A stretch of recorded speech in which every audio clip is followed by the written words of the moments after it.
Okay, our last module now, Access. Access is a database which is a collection of records and data. It sounds like Excel, I know, but it is much stronger. Has much more functionality than Excel had as far as data manipulation. For example, think of the college. You've got Banner, you've got Blackboard, you've got DegreeWorks. They're all really databases, and they allow the information in it to work to build reports that are meaningful to the institution. For example, if I think of Banner, I've got student names, student IDs, student addresses, I've got faculty's information, I've got class information, and they all come together to work to make your schedule by pulling different data in a different report form.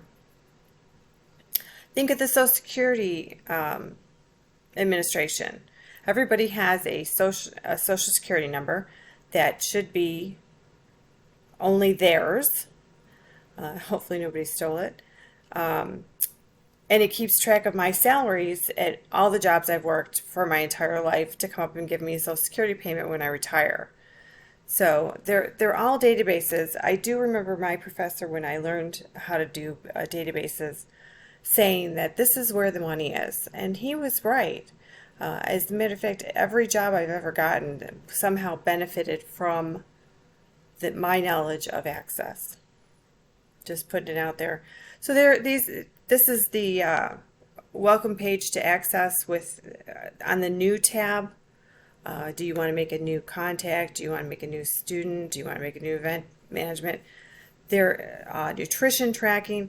There are just so many things that you could do with Access. I can't even begin to name them all. So it's a very powerful program. It doesn't come in the regular version of Microsoft Office. You have to have the professional in order to have it. But then again, Sam mimics it for you. You don't need to have it for this class. But if you're wondering if you don't have it, that's why. The version that's free to students of Office does have Access in it. So keep that in mind as you go through the chapters. Good luck. And you've almost made it.